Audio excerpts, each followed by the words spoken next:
안녕하세요. 4월 마지막 주간이 시작되었는데 여러분 어떻게 지내고 있습니까? 정말 아름다운 시간인데 하나님 앞에서 아름답고 유익한 또 은혜 가운데 한 주간을 보낼 수 있으면 좋겠습니다. 오늘 나눌 하나님 말씀은 출애굽기 8장 25절에서 32절 말씀입니다. 바로가 모세와 아론을 불러 이르되 너희는 가서 이 땅에서 너희 하나님께 제사를 드리라. 모세가 이르되 그리함은 부당하니이다. 우리가 우리 하나님 여호와께 제사를 드리는 것은 애굽 사람이 싫어하는 바인즉 우리가 만일 애굽 사람의 목전에서 제사를 드리면 그들이 그것을 미워하여 우리를 돌로 치지 아니하리이까. 우리가 사흘길쯤 광야로 들어가서 우리 하나님 여호와께 제사를 드리되 우리에게 명령하시는 대로 하려 하나이다. 내가 너희를 보내리니 너희가 너희의 하나님 여호와께 광야에서 제사를 드릴 것이나 너무 멀리 가지는 말라. 그런즉 너희는 나를 위하여 간구하라. 내가 왕을 떠나가서 여호와께 간구하리니 내일이면 파리떼가 바로와 바로의 신하와 바로의 백성을 떠나려니와 바로는 이 백성을 보내어 여호와께 제사를 드리는 일에 다시 거짓을 행하지 마소서. 모세가 바로를 떠나 나와서 여호와께 간구하니 여호와께서 모세의 말대로 하시니 그 파리떼가 바로와 그의 신하와 그의 백성에게서 떠나니 하나도 남지 아니하였더라. 그러나 바로가 이때에도 그의 마음을 완강하게 하여 그 백성을 보내지 아니하였더라.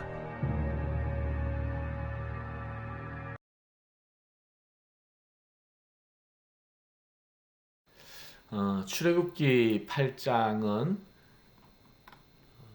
10가지 재앙 가운데 두 번째, 세 번째, 네 번째 재앙을 기록하고 있습니다. 첫 번째 재앙이 7장에 나왔었는데 나일강이 피로 변한 재앙이고요. 이제 두 번째 재앙이 개구리 재앙입니다. 나일강에서 무수한 개구리 떼가 올라와서 온 애굽 땅을 덮게 된 그러한 재앙이었습니다. 우리는 참 불길하게 생각할 수도 있을 거예요. 개구리 좀 징그럽잖아요. 제가 어릴 때는 개구리를 잡아가지고 뒷다리를 구워 먹는 개구리 뒷다리 또 메뚜기 뭐 이런 것들을 그냥 간식이 없던 시대니까 간식으로 먹었던 기억이 있습니다만 당시 고대 애굽에서는 개구리가 굉장히 신성한 동물이었어요. 나일강에서. 그래서 헤카라는 여신을 섬겼는데 그 헤카라는 여신의 머리가 개구리 형상이었을 정도입니다. 개구리는 나일강의 풍요로움 또 수확을 상징을 했었거든요. 그런데 그런 신성한 개구리가 나일강과 온갖 하수에서 올라와 왕궁을 가득 채우고 또 왕의 침실, 왕의 식탁, 온 백성이 생활할 수 없을 정도로 그렇게 개구리가 괴롭히니까 얼마나 큰 불편이 있겠습니까? 얼마나 큰 재앙이겠습니까? 근데 이 두 번째 재앙에도 불구하고 바로의 마음은 완악하여서 모세의 요구를 듣지 않았다고 했습니다. 세 번째는 이재앙이에요. 이재앙. 모세가 하나님의 명을 받들어서 땅에 티끌을 치니까 그 티끌들이 일어나서 이가 되었다라는 것입니다.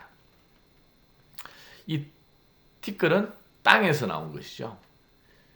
그래서 이 나일강과 하수에서 올라온 그러한 하수에 대한 심판이 있었다면 이제는 땅에 대한 심판입니다.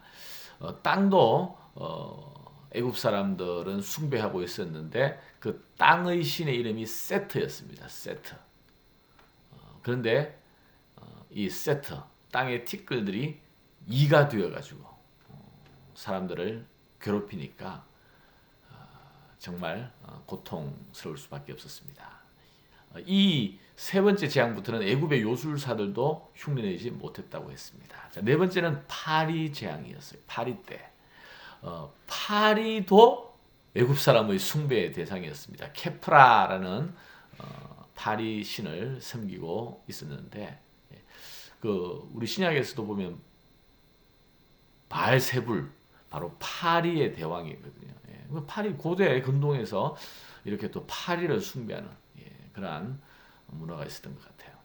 그래서 이 파리 떼들이 애굽 전역에 그렇게 뒤덮여서 왕궁과 또 온 백성들을 괴롭게 했다.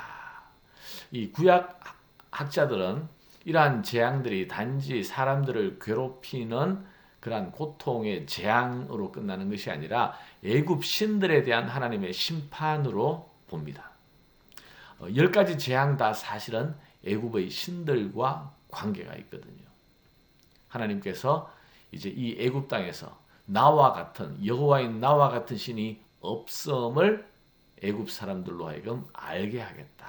하나님을 드러내시는 거죠. 그래서 결국 애굽의 신들에 대한 심판이다 이렇게 보고 있습니다. 그래서 이 재앙부터는 이제 애굽 전역이 아니라 애굽과 고센. 고센은 어떤 곳이에요? 이스라엘 백성이 사는 곳이죠. 그곳을 구별하셔가지고 이제 하나님께서 이 심판 가운데서 그의 백성을 보호하고 있는. 그래서 이것이 애굽을 향한 애굽 신들을 향한 심판임을 분명히 하시는 거예요. 자, 이렇게 개구리 재앙, 이재앙, 파리떼 재앙으로 이어지면서 그동안 완악했던 바로의 마음이 이제 흔들리기 시작합니다. 그래서 모세와 아론, 처음에는 콧방구도 끼지 않았는데 이제 그들의 말을 듣고 이제 타협안을 제시하는 거예요. 자, 25절 오늘 본문이 시작됩니다. 25절 바로가 모세와 아론을 불러 이르되 너희는 가서 이 땅에서 너희 하나님께 제사를 드리라. 제사를 드리라고 허락해 줬어요. 그런데 모세가 기쁘게 받아들입니까? 거절합니까? 거절해요. 그러자 바로가 이번에는 이 땅에서는 애굽이죠. 그럼 애굽에서 안 드리려면 광야에 가서 너희가 원하는 대로 제사를 드리되 멀리 가지는 말라. 그리고 나를 위해서 기도해달라 요청해요. 자, 여러분, 이 바로의 이 말이 진심일까요? 아니면 거짓일까요? 믿을 수 있을까요? 그 말을? 본문에 보면 세 가지로 얘기하는데 처음에는 애굽 땅에서 너희 하나님께 제사를 드리라. 그리고 두 번째는 광야로 가되 멀리 가지 말고 광야 가까운 곳에서 제사를 드리고 우리를 위해서 좀 기도해달라. 그리고 10장에 나오는데 그때는 그러면 너희가 원하는 곳으로 가되 남자들만 가라. 남자들만. 광야는 험한 곳이고 또 노인이나 부녀자나 아이들에게는 위험한 곳이기 때문에 그들을 다 데리고 가는 것은 무책임하므로 남자들만 가서 너희의 하나님께 제사를 드리라. 사실 지금까지 바로가 완고한 태도를 보인 것에 비하면 깜짝 놀랄 만한 발언이죠. 깜짝 놀랄 만한 변화이고 또한 매우 합리적으로 보일 수 있는 제안입니다. 하지만 이것은 바로의 진심이 아니라 일시적으로 그 재앙의 고통에서 벗어나고자 하는 회유책이자 거짓말이에요. 모세가 이 바로의 속셈을 간파하고 있습니다. 그래서 넘어가지 않는 거예요. 모세의 단호한 태도를 보십시오. 27절 우리가 사흘길쯤 광야로 들어가서 우리 하나님 여호와께 제사를 드리되 어떻게 해요? 우리에게 명령하시는 대로 하려 하나이다. 우리에게 명령하시는 대로. 바로가 제시하는 그러한 회유책, 타협안을 내가 받아들이지 아니하고 하나님께서 명령하신 대로, 그가 명령하시는 대로 나는 하겠나이다. 자, 여러분, 우리는 살아가면서 적당히라는 말을 잘 사용합니다.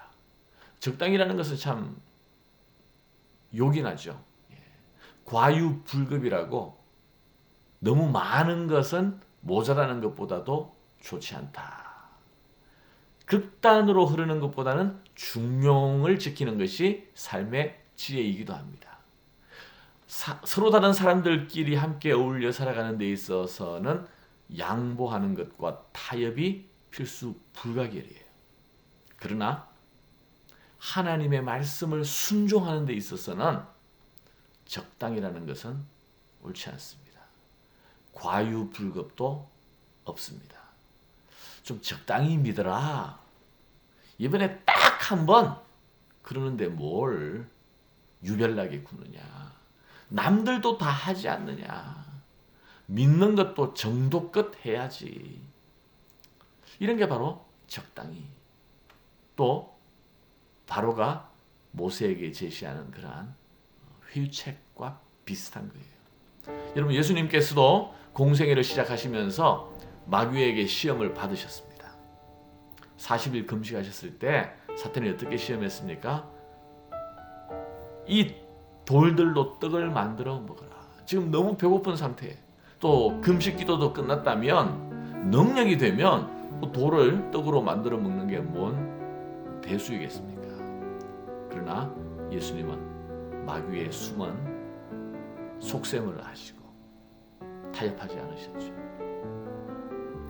사탄이 예수님을 높은 산 꼭대기로 데리고 올라갔습니다.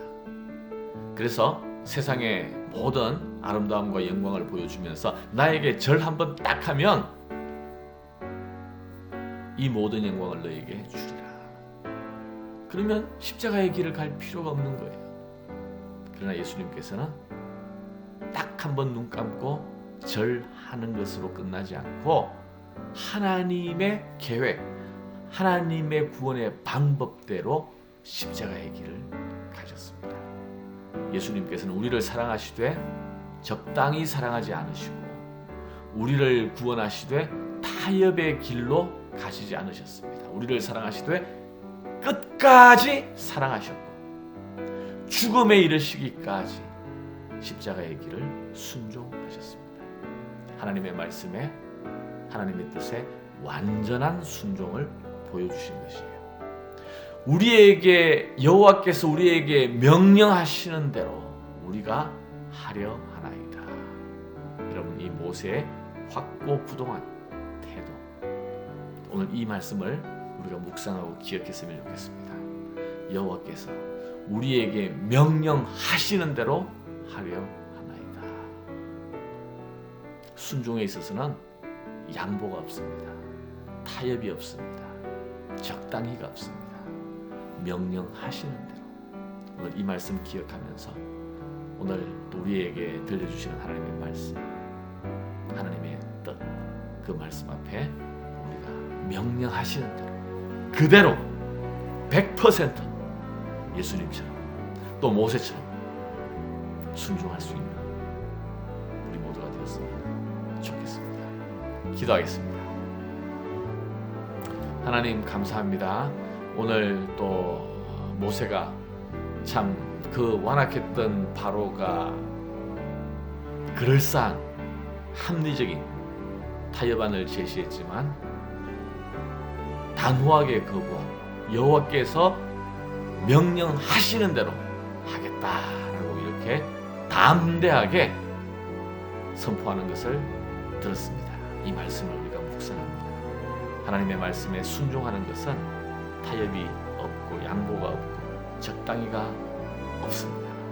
하나님의 말씀 앞에 그대로 순종할 수 있는 담대한 믿음과 용기와 확신을 우리에게 주옵소서.